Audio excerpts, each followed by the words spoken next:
Joe, and welcome to my review for this week's episode of Hero Waka Vigilantes, man. Another fantastic episode. Finally, we got to learn some more about Knuckle Duster, got some backstory about him and his wife. We also got a little bit of some teases of backstory for Hachiska, her parents, so yeah, there's definitely a lot of stuff going on here between Hachiska and Knuckle Duster, which seems like we will see more of that next week. For the next episode, looks like we might see them actually fight. Again, I don't know if we'll see Knuckle just go straight Chris Brown on this woman's ass and not, like, he'll just start beating the shit out of her. I guess we'll find out next week if that ever happens, man, but if he does, it's justified. Bro, imagine just imagine there's like a 30-second cut of him just knocking combos on her, man, with just his fist, man, just like going in, man, just going in like Jotaro or something. That'd be pretty insane. And like if this like jacked up 40-year-old man beating the shit out of like a 16-year-old girl. That would be something. Man.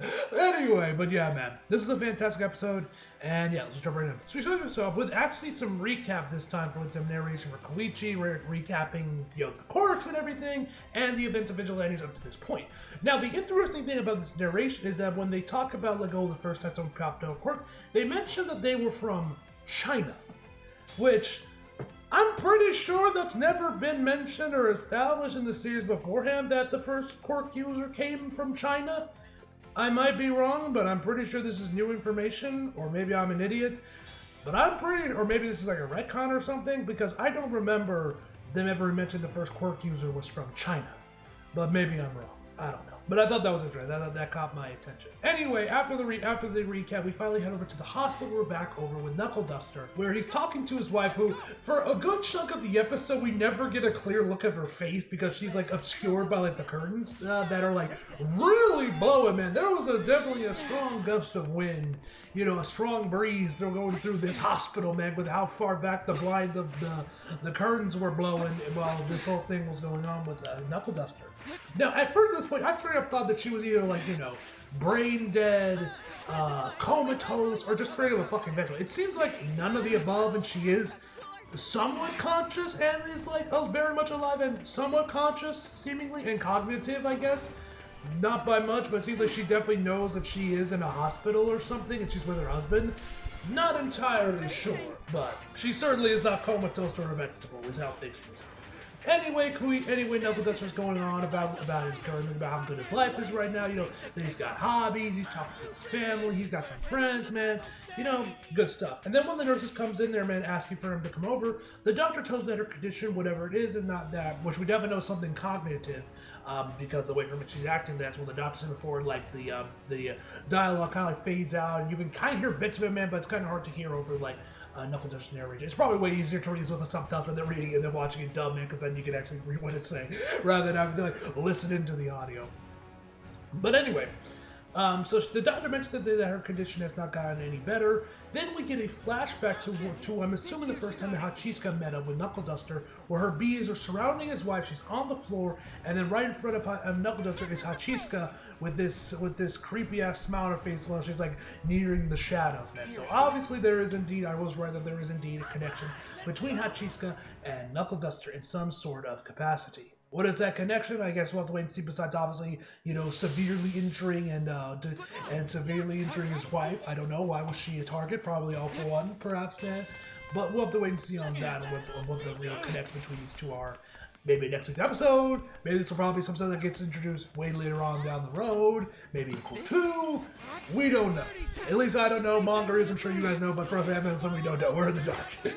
Anyway, so after the OP, we then get over to, we kind of the opposite part. This time, they once again change the opening title card again. I think we've done Vigilante, Hero, Villain, and Teacher, I think. But right now, this time, it's Idol. This time, they switch the definition to Idol for the episode. So then we then cut to the actual proper, where we got Soda going over to Hachiska's high school looking for where she is. Photo shows various girls and students, I think it's girls anyway. Students after school have been looking for Hachiska. They've seen her around. The picture they showed her is from middle school, where she actually had long hair and both her eyes were visible. Once again, this begs the question: what the fuck is behind the eye patch? Is her eye gone? Is it a black hole? What is up with the eye, and why did she chop her hair? I guess maybe we'll find out hopefully later on this season. But yeah, they're looking around, then Hachisuka's friends start to notice that he's on the hunt for them.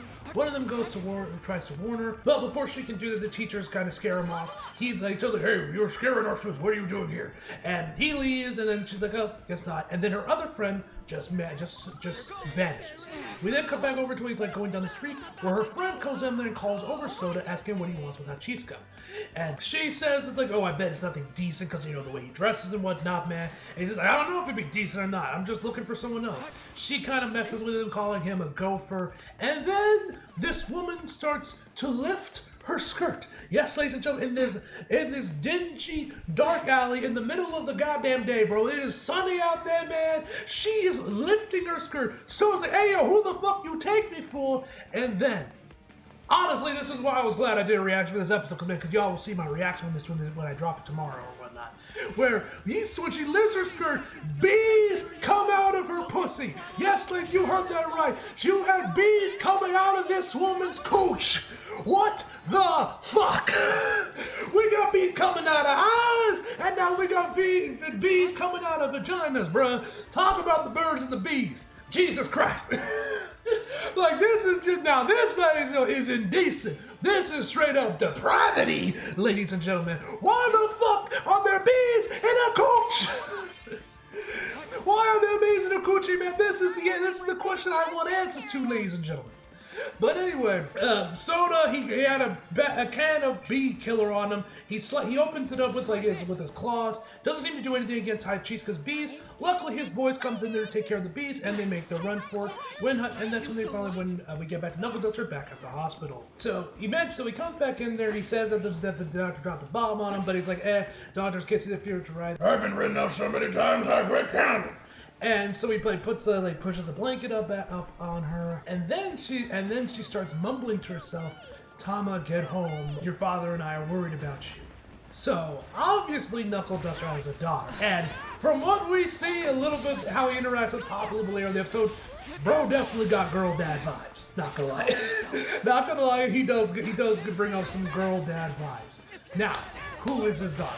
At first, I thought maybe, like, I didn't mention this in my video, but when I was going back and rewatch the episode a little bit, I was like, what if maybe him and Hachisuka really, like, that's a daughter? But then it's like, that wouldn't make sense because obviously, you know, nothing to support that they would that is his child, and plus we see her parents literally in the same episode a little bit later on. So obviously, they're not at least directly related in terms of that being his daughter, and she just, like, went off the deep end and killed her mom.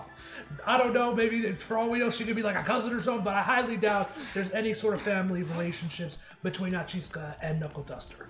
But definitely makes you wonder on who the daughter actually is, because we haven't seen anyone yet. We don't know no Tamas.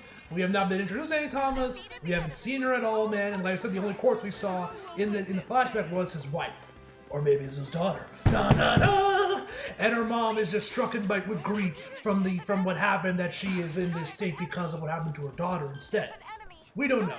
I mean, she does also have an eye patch as well, like Hachisuka. Her other eye's like super sunken in, but I'm pretty sure it's just like, or like, you can't see it, probably due to the shadows or whatnot. So, yeah, there's definitely a lot of questions asking about Knuckle Duster and his connection with Hachisuka and everything, man. But, anyway, she says, like, don't worry, I'll leave. We're like, don't worry, leave Tama to me.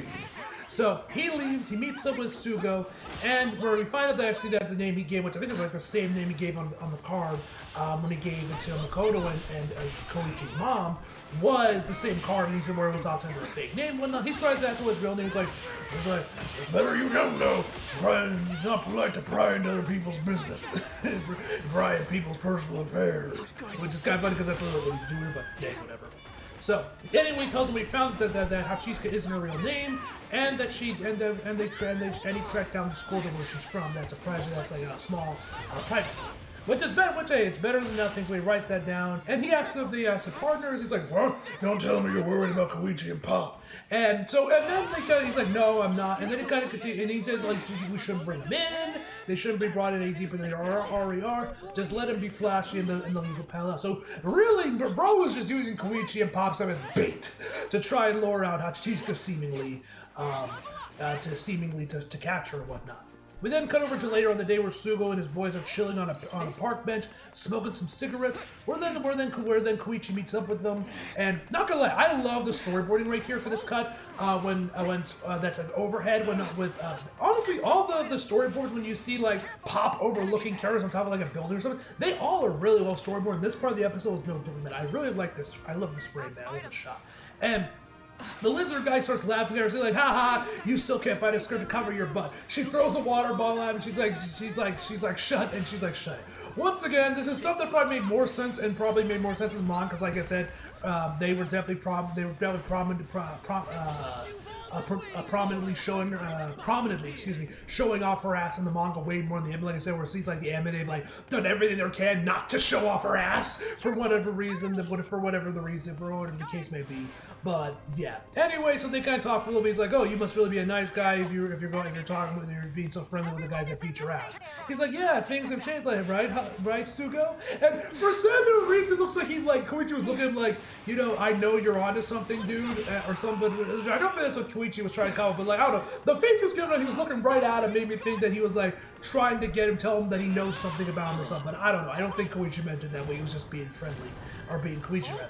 But anyway, Sugo walks off, and then the lizard dude calls her a skink, and Papa tells her to bite me. We then cut over to Hachika's house, where we find out that she's been using her dad's credit card in American Express, nonetheless. It's not called American Express, it's called Naruhodo Express, but it's an American Express card.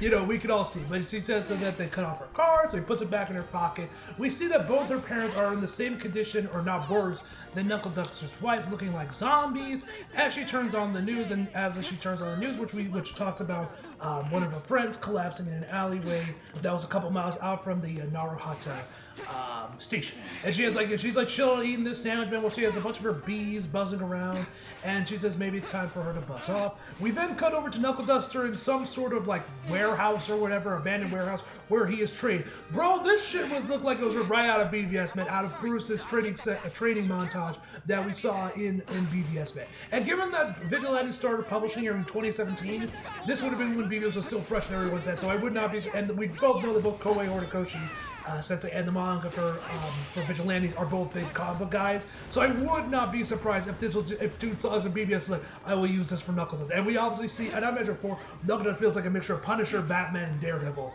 kind of mixed in together. But yeah, he has he's doing pull-ups where he's got like 5 tires chained around his body to give him the extra miles to pull up. We see him punching some punching bags. We also see that he's like going through those wooden beams that martial artists use to train. He has like broken off 2 of them in half, man. We see him chugging some water because you gotta stay hydrated, man.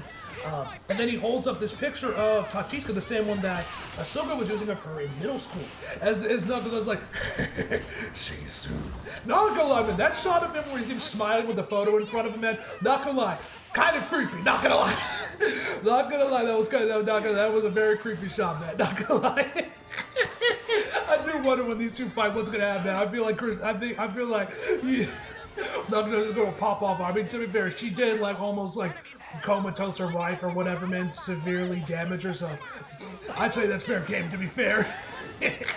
Anyway, we come back over to Koichi and Pops and the others, where she actually got news that this department store want her to perform on top of their rooftop, and she's kind of worried, like, oh, she should do it because this is like a real show, when she's doing like an actual stage instead of on some random street on the lamps. And actually, for some reason, Koichi gave both himself and Pop coffee, which I thought was interesting, considering Pop is 16 or whatever, man. I'm kind of surprised she does not seem like the type of person that would be into coffee, so I'm kind of surprised he offered her coffee. Plus, coffee sucks, man. I've tried coffee a couple times, bro. I think it was Ellie in the last part 2 said it best. It tastes like burnt shit. That's literally what it tastes like, burnt shit. It's disgusting. I don't know how people drink that shit. Anyway, so like I said, she's worried about whether she messes up on doing this whole performance of her, because like I said, stuff first when she's doing like a legit stage, she'll be compared to actual performers now, and she's obviously worried about messing up. And so she confides into Koichi, asking him what his opinion, what he should do, and you guys know I was loving this scene. And so they kind of go through the scenarios, and be like, just do your best, like, don't give me generic bullcrap. And he says, well, why don't you skip it? How dare you not support my dreams? So then he asked Knuckle Duster what he should what your pop should do, and he's like, I don't remember asking the old Grass for his opinion. And then Knuckle Duster has a bit of facts. He says it's better to try and fail than to never try at all. And then, like I said, we get this moment where I'm like, yep, Pop Knuckle Duster is 1000% a girl dad. Where he's like putting his jacket on, he like rolls up this newspaper, taps her on the head, and tells her that she'll do great, man. Like I said, I saw them like immediate. Yep, this dude is a girl dad, 1000%, man. So hopefully we get introduced to his daughter pretty soon, man. Cause yeah, this moment was awesome. Anyway, after all of that, Koichi ends up calling in some backup from Makoto, who does indeed already know that Popstep is that she is Popstep. She's like, I don't know who this Popstep you talk about it. Then she pushes Koichi on for a little bit then until she takes him outside and be like, why did you squeal, you filthy rat? I love she calls her a filthy rat, that's funny. And she's like, hey man, I didn't squeal, she's just really intuitive. And then she asks for Master Knuckles if he's still here. Bro, she is really smitten with Knuckles. I mean, I don't know if I can play one and look at him. Look at the dude. You don't see guys like that often in Japan, to be fair. So, anyway, she kind of explains that she'll be transparent, that, look, I understand you're nervous with me being around you, but your secret identity is safe with me, and no one will hear about your mask escapades. She just wants to help. And that she would never interfere with someone's with a business partner's personal life. Whatever that means. I don't know if she knows that. I don't know if she's picked up that Pop has a thing for Koichi, and she's like, hey man, she's yours. But then again, like I said, more than likely Pop is underage, so I don't think she means in that context, or maybe she does. I don't know. Who knows? Whatever the case may be, whether or not she's just poking fun at her because she knows she has a crush on Koichi or not, whatever the case may be, I don't know. I might just be looking way too deep into this. Anyway, Pop's like, what do you mean by that? In some. Anyway, so then she offers her hand. She's like, "Hey, let's do business together, unless you have some more reliable options." She looks over to Koichi and she's like, "Yeah, unreliable." She shakes his hand and also did like the transition. Vigilantes have been doing a really great job with their transitions, man. That could use on for this episode. Like I said, we have the one where Popsa was like pushing Koichi around and transition to them when she asked him like, "Why'd you squeal?" And then you got this one where where the screen kind of like opens up like a sliding door. That I thought was really nice as well, man. Obviously, Vigilantes been cooking with their transition, man. They've been doing really good work with the transition. So, like I said, she shakes her hand and says, like, hey, all my other options suck. So then they get to work. She looks over at what's going on with the department store going on. They're building a food court on top of the roof as well. So more than likely, they're just having the entertainment be there, just to entertain the guests while they're eating. You know, simply, like, like dinner and a performance or whatever the hell Makoto's like. He's like, yeah, I love those kind of things. And so she mentioned how it's like, it doesn't seem like it's gonna be much more than like, a neighborhood watch karaoke event. She's like, is that all I'm worth? Then it's kind of something they're making fun of us. And then Makoto is like, all right, let's fix it then. Let's show them what you got. We cut over to Captain Celebrity taking on this crab ship thing with knockoff Cyclops and Joe Tureen doing their whole band thing, cheering him on while he beats the villain. And then she gets a call from Makoto saying about new business partners. She's like, well, sure, I'll take it. Just tell me the details later. Honestly, I'm still shocked that Sean is voicing Captain Celebrity, man. Like, there are bits of it where I could definitely hear Sean in there, but he honestly sounds completely unrecognizable in the role. So, anyway, Makoto works her magic, calling of the department, so calling them up, asking for the event planner, and working to see if they can like update the venue, upgrade the venue, and also mention that she's obviously like I think she like said like the senior planner or like the chief manager at the Captain Celebrity Agency. Like said, works with the event planner to see if they can upgrade the venue, and offers that they don't have to pay no performance fee for Captain Celebrity, that they just want to take credit for bringing him in there, and that they'll be more than help out with like staffing and like all the other needs to upgrade the venue. And so she gets it all done. Koichi and Pop are both kind of surprised with it. She's like, she's good, which she definitely is. She is definitely very good at her job. So after that, Makoto mentions that they also want her and along with some other people they're going to bring it in to do an ensemble and sing the department store's theme song. They play it, which definitely feels like something you would see in like an 80s anime. No, but it was a little bit catchy. And Pop's like, this song is so sophisticated. And I love that there was like, jumping back a little bit. Koichi's like, oh, this reminds me of like the old commercials I saw as a kid. Well, Pop's like, this song is so sophisticated. It's not, it gets to its message quite quickly. So there's no way I could do this. And she just starts spiraling. And then Koichi's like, what she means to say is that she's nervous, but she's more than willing to but she's happy to try. It's like, let's go. Nice job on the save, Koichi. Anyway, after that, we then see Koichi and Pop talking with Joe Torino and Knockoff Cyclops, saying about the concert going on there and that they're ready to support them. They know she's going to do great. Koichi tries to help her out a little bit. She's like, "Don't give me generic bullcrap!" And once again, punches him in the stomach. We end the episode off with Hachiska seeing the advertisement for the event going on there, and decides to go in there. She meets up with one of her friends, asking one of her other friends, like she literally calls her one of our other friends. She doesn't even get this chick does not even get a name, which I thought was pretty funny. And so then she tells like, hey, have you seen where she's at? And she's like, no clue. And then she walks away with her friend following alongside her. And then we end the episode with Knuckle Duster on top of Ruby like, there you are. Glad to see you're still buzzing around. Not gonna lie, the way this whole episode had it on for like it makes Knuckle Duster look like a villain. Not gonna lie, did anyone else think Knuckle Duster came up like a villain through this last bit of the episode?